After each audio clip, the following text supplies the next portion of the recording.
स्वागत है आप सबका। अगर आप मेरे चैनल पर नए हो तो मेरे चैनल को सब्सक्राइब ज़रूर करें। यहाँ पर आपको कई रोचक कहानियाँ पढ़ने और सुनने को मिलेगी। दीप अंधेरों में। उत्तर प्रदेश के एक छोटे से गांव बेलापुर में एक बच्ची ने जन्म लिया जिसका नाम रखा गया अंतिमा। एक साधारण किसान परिवार में जन्मी इस बच्ची के लिए सपने देखना भी एक विलासिता से कम नहीं था, लेकिन उसकी आंखों में एक चमक थी जो आम नहीं थी। बचपन से ही अंतिमा को किताबों से लगाव था, जबकि उसकी उम्र की बाकी लड़कियां गुड्डे गुड़ियों से खेलती। वह अक्सर पेड़ के नीचे बैठकर किसी पुराने अखबार या किताब में खोई रहती।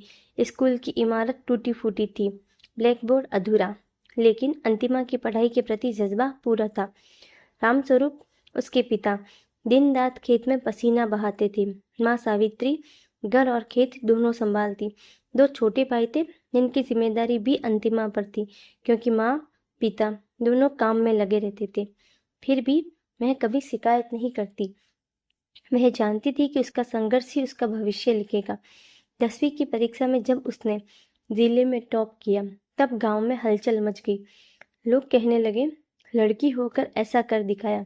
लेकिन इस तारीफ में तंज भी छुपा था। कईयों ने कहा, अब बस कराओ, ज़्यादा पड़ेगी तो शादी कौन करेगा। अंतिमा के सपनों को असल ठेस तब पहुंची जब इंटरमीडिएट की पढ़ाई के लिए पैसे नहीं थे। पिता ने अपनी इकलौती भैंस बेच दी। माँ ने अपने जेवर गिरवी रखे। वो दिन ऐसा था जब पूरे घर में एक वक्त का खाना भी नहीं बना, लेकिन सब ने भूखे पेट ये संतोष किया कि अंतिमा पढ़ रही है। कॉलेज जाते समय वह 2-2 किलोमीटर पैदल चलती। बरसात में उसके पास छाता नहीं था तो वह किताबों के शॉल में लपेट लेती। रास्ते में लोगों की फप्तियाँ, गंदे इशारे सब कुछ सहती, लेकिन उसके इरादे औलाद थे। आईएएस बनने का सपना उसने तब देखा जब उसने एक महिला आईएएस अफसर को गांव के स्कूल में भाषण देते सुना। वह अक्सर आत्मविश्वास से भरी थी। उसके बोलने का अंदाज, उसके विचार, सब ने अंतिमा पर गहरा प्रभाव डाला। उसी दिन उसने ठान लिया कि उसे यही बनना है। कोचिंग का सवाल ही नहीं था। उसने रेडियो पर आने वाली सरकारी योजनाओं की जानकारी से तैयारी शुरू की।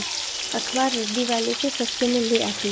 पुराने टॉपर्स के इंटरव्यू यूट्यूब पर गांव के एकमात्र साइबर कैफे में जाकर देखती। रात में वह बिजली कटने पर मिट्टी के दीपक में पड़ती और खेत से लकड़ियाँ लाकर आग जलाकर खाना बनाती। एक बार तो उसने पेट की भूख मिटाने के लिए केवल पानी और गुड़ पर दिन काटा, लेकिन किताबें नहीं छोड़ी। पहली बार में वह प्रीलिम्स में ही गिर गई। कुछ दिन तक वह गुमसुम रही। फिर पिता ने कहा, हार तब होती है जब तू कोशिश करना छोड़ दे। दूसरे प्रयास में वह मेंस तक पहुंची, लेकिन इंटरव्यू में असफल रही।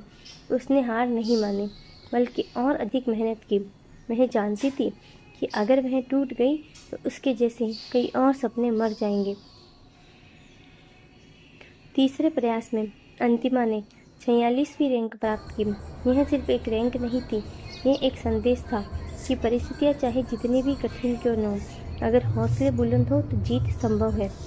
गांव में जब उसका स्वागत हुआ तो फूलों की महिलाएं और ढोल की थापों से भी उसकी माँ की आंखें भर आई। पिता ने उसे गले लगाते हुए कहा, अब कोई हमारी बिटिया को कमज़ोर नहीं कहेगा। आईएएस बनने के बाद अंतिमा ने सबसे पहले अपने गांव की लड़कियों के लिए एक पुस्तकालय खुलवाया। हर रविवार मैं खुद जाकर बच्चों को पढ़ाती, जीवन के अनुभव सुनाती, माता पिता के लिए जागरूकता अभियान चलाए और बताया कि बेटियां बोझ नहीं भविष्य हैं। अंतिमा की कहानी अब किताबों में पढ़ाई जाती है, सेमिनारों में सुनाई जाती है और लाखों लड़कियों की प्रेरणा बन चुकी है। उसने सिद्ध किया कि जो दीप अंधेरे में जलता है वही सबसे ज़्यादा रोशनी देता है। आज जब वह किसी सरकारी बैठक में बैठती है, उसके चेहरे पर आत्मविश्वास की चमक होती है, पर दिल में अब भी वही गांव की लड़की बसी है जो मिट्टी से उठी थी और आकाश को छू गई। आपको ये कहानी कैसी लगी कमेंट करके ज़रूर बताना।